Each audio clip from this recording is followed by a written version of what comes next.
Are you certain this is where the signal leads, Dawson? The voice crackled through the comms, distorted but firm, as if skepticism alone could pierce the dunes of Proxima-VI. James Dawson, hunched over a flickering scanner, glanced up at the endless expanse of crimson sand stretching out before him. "Relax, Carter," he replied, brushing sweat from his brow. "The readings are solid. This isn't some wild goose chase." Carter's laugh came sharp and biting. "Solid readings, huh? Like the last time?" That treasure turned out to be a pile of rusted alien junk. James sighed, adjusting the scanner's frequency. "This time's different. The energy signature is strong, consistent. Something's buried out here, and it's not junk." A pause hung heavy over the comms before Carter spoke again. "You always think it's different. But fine, dig your hole. Just don't come crying to me when it's another bust." James smirked and cut the line. The truth was, Carter wasn't wrong. His track record wasn't exactly stellar. But this time, something in his gut told him he was onto something big. The scanner's screen pulsed with a bright blue glow, the signal growing stronger with every step. Whatever lay beneath the surface wasn't just another relic. It was alive. The digging took hours. Proxima-VI's sun blazed overhead, its twin shadows stretching and shrinking as James worked tirelessly. The sand was coarse and heavy, clinging to his tools and suit like an unwelcome guest. But he pressed on, driven by the rhythmic beeping of the scanner. And then, his shovel struck something solid. He paused, heart racing. Kneeling, he brushed away the sand with trembling fingers. A smooth, metallic surface emerged, faintly glowing with an iridescent hue. It wasn't like anything he'd seen before. He tapped his comms. "Carter, I've found something." "Define something," Carter replied, his tone tinged with boredom. It's not junk. That's all I know." James pried at the edges of the object, his gloves slipping against the slick surface. With a grunt, he pulled harder, and the object shifted. Sand cascaded away, revealing more of its form. It was a capsule, sleek and otherworldly, its surface etched with symbols that seemed to shimmer and move under his gaze. "Carter, this is big. You need to see this." "On my way," Carter said, his tone suddenly serious.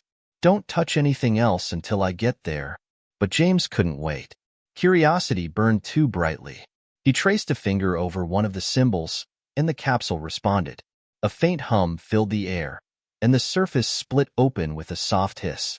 James stumbled back as a cloud of cool vapor escaped, revealing what lay within. It was a girl. Her skin was pale, almost translucent, with faint, glowing patterns that pulsed like a heartbeat. Her hair floated around her face in soft waves, as if suspended in water. She looked human, almost. But there was an unearthly quality to her features, a symmetry and perfection that defied nature. Her eyes remained closed, her chest rising and falling in slow, steady breaths. James's mind raced. Who was she? What was she? And why was she buried here? "Dawson!" Carter's voice jolted him from his thoughts. He turned to see his partner approaching, his silhouette stark against the desert landscape. "What the hell is that?" "I don't know," James admitted, stepping aside to give Carter a better view. "But she's alive." Carter crouched beside the capsule, his eyes narrowing. This isn't just some artifact. This is advanced tech. And her." He gestured to the girl. "She's not human, is she?" "Not entirely," James said. "But she's close." Carter reached for his comms. "We need to report this." "Wait." James grabbed his arm. "Think about what'll happen if we do. They'll take her, study her. Maybe even—" He trailed off, the unspoken word hanging heavy in the air. Carter hesitated, his hand hovering over the comms. "So what do you suggest?" "We wake her up." "Are you insane?" "Maybe," James admitted. "But we can't just leave her like this." "She's here for a reason," Carter sighed, running a hand through his hair. "Fine. But if this goes south, it's on you." James nodded, his heart pounding as he leaned over the capsule. He studied the controls, his fingers hovering over the symbols. They seemed to respond to his thoughts, lighting up as he focused on them. With a deep breath, he pressed a sequence, and the girl's eyes snapped open. They were unlike anything he'd ever seen. A deep, luminous violet that seemed to pierce through him. She gasped, her body tensing as she sat up, her gaze darting between James and Carter. "It's okay," James said gently, raising his hands. "You're safe." She tilted her head, her expression unreadable. When she spoke, her voice was soft but firm, her words a mix of alien syllables and something eerily familiar. "Who are you?" "I'm James. This is Carter. We found you." She frowned, her glowing patterns shifting subtly. "Found me? You were buried," James explained. "Do you remember how you got here?" Her gaze grew distant, her features tightening. I was running, hiding. They were chasing me." "Who?" Carter asked, his tone sharp. She looked at him, her eyes narrowing. "The ones who want to destroy everything." James and Carter exchanged a glance. "Can you be more specific?" James asked carefully. "They call themselves the Vorin," she said. "They're conquerors. They take what they want and leave nothing behind. I escaped, but they'll come for me." "Great," Carter muttered. "So we've just painted a target on our backs." "We can handle it," James said, though his confidence wavered. "What's your name?" She hesitated, as if searching for the right words. "Lyra." "Okay, Lyra," James said. "We'll help you. But we need to know what we're up against."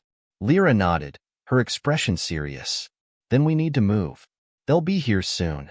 The next hours were a blur of activity. Lyra's knowledge of the Vorin and their technology was both fascinating and terrifying. She explained how they hunted her for the knowledge she carried. Knowledge that could either save her people or doom them. James and Carter worked tirelessly to fortify their position, using what little resources they had. But as the first signs of the Vorin's approach appeared on the horizon, it became clear that they were outmatched. "We can't fight them," Carter said, his voice tight with frustration. "Not with what we have." "We don't need to fight," Lyra said. "We just need to survive." She led them to a hidden chamber beneath the sands, a sanctuary she had prepared long ago. As the Vorin descended, the trio huddled in the chamber, their breaths shallow as the ground shook above them. The Vorin were relentless, their ships scouring the desert with beams of light and waves of energy. But Lyra's sanctuary held firm, its alien technology shielding them from detection. When the Vorin finally departed, the trio emerged, weary but alive. Lyra looked at James and Carter, her expression a mix of gratitude and determination. "You saved me," she said. "I won't forget that." "We're not done yet," James said. "If the Vorin are still out there, we need to stop them." Lyra nodded, her glowing patterns brightening. "Then we'll stop them. Together." And so, their journey began. A journey that would take them across the stars, forging alliances and battling enemies, as they fought to protect not just themselves, but the galaxy itself.